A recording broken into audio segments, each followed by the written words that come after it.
the more humble you become, the happier you are instantaneously. So what is humility? Again, humility is your willingness to be very malleable in how you see things. Now, this is one of the hardest things to do for human beings, to be malleable in the way that you see things, to be non-insistent upon the ways that you are taught to think and believe. When something does not feel good, can you change the way you see something? Sure you can, but do you want to? What is the sacrifice there? Why is it so hard to let go of a way of seeing that we've cultivated for so long that brings us nothing but misery, contraction, illness, and bad reflections? And it's contracting us to the point where it's pinching us off from our natural sense of self-realization and expansiveness and freedom and unaffectedness and empowerment. All those things that we seek through meditation, through study, through trying, through talking with other people that are also seekers. Why is it so hard to not simply change the way we see something until we arrive at a vibrational perspective, a vibrational attitude that is so endowed with those true qualities of our being that we instantaneously feel amazing? It's very easy, mechanically speaking. It's always parallel to where you're at.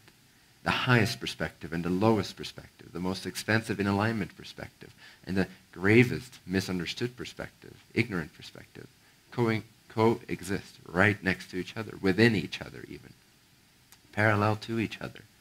There is no mechanical or space-time or other people caused barrier between you and your instant happiness right at this very second. And again, happiness, to some of you that might mean, well, not as much perhaps, as enlightenment, as self-realization, as the end of all perception, as whatever you might call all these things. Fancy words, nonsense. But you see, happiness will be the result. So if you can start with the result, you'll most definitely gain the means. You cannot get to the result through means. That's an illusion mankind has also not really gotten yet. You actually get to the means through the result. The means come after the result, not before. Think about that. I will not explain it.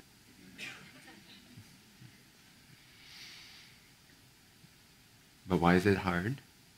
When you feel really bad because you're thinking in a way that's not true and your higher intelligence is letting you know you're incorrectly perceiving something.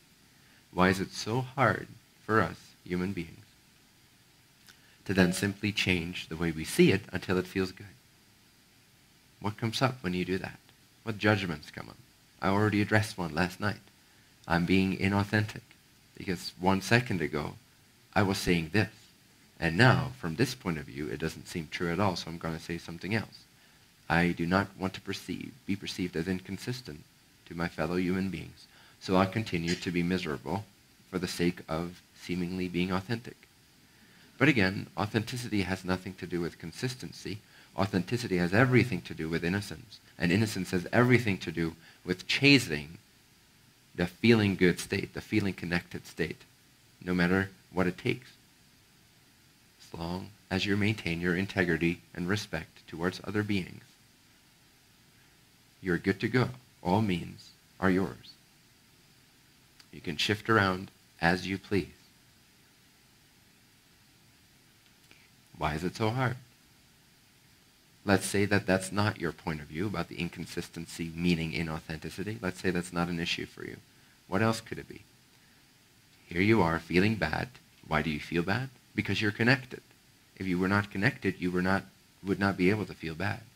It is the difference between your personal self and your true self that you are feeling as feeling bad. You can only feel that distance if you're connected. If you're snapped off completely of your alignment, you would not be able to feel anything. The only way you can feel something is by distancing yourself or decreasing the distance between yourself and your true self, which is your natural teacher. It is the most efficient, effortless, direct path to any state of self-realization and any state of self-actualization or empowerment. Why is it so hard? Let's say that you've accepted the fact that authenticity means that you're actually chasing the feel-good perspectives, the perspectives that make you feel connected, amazing, peaceful, satisfied, empowered, expensive, loving, giving, abundant. Let's say you believe that means authenticity. What else could be blocking you from simply shifting from a bad feeling perspective to another one? There must be another belief somewhere in your being that suggests that if you were to simply shift instead of process your way through, simply shift, something bad would happen. How will other people perceive me is one of the major ones. What will other people think? How would mommy and daddy judge this behavior? Does this fit into the system that I was taught as a kid? This is good, this is bad. So we've generated our own system of what's good and what's bad, what's acceptable, what's not acceptable, what will be loved and rewarded, and what will be punished and not loved. Now that system does not completely match up with the universal system of alignment. So sometimes, to shift into alignment, it requires for us to do something or become something that in the moral code of mankind might not look like the most respectful thing in the world. So what? As long as you are not infringing upon anyone's free will, by the laws of the cosmic moral code, it is your creation.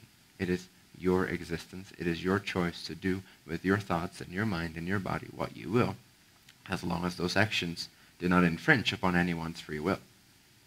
Now, when you move left when someone else wants you to move right, in the eyes of life, that's not an immoral decision to go left anyway, essentially speaking. It is up to them how they want to feel about you moving left, what they desire you to move right.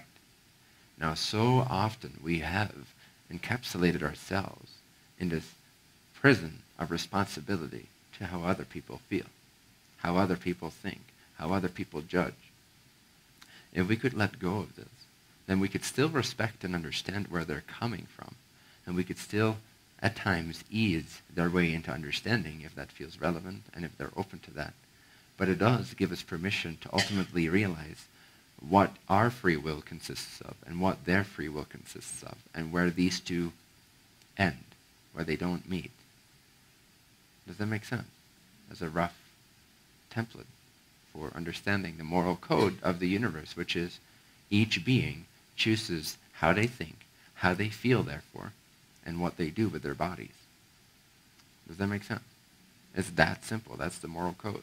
If you can respect that free will in other beings and let go of the belief that we're often taught from lack that says that I need to deprive someone else of their free will and what they desire in order to achieve my free will and what I desire. That's the core mistake of any murderer, rapist, thief, whatever you will. It is the idea that they cannot empower themselves, that they cannot think and feel and do what they want to think, feel, and do without other people sacrificing some of their own desires. As long as you have that clear, again, like I said, you're free to roam this planet like Adam and Eve and do whatever the hell you desire, whatever the heaven you desire. Apologies.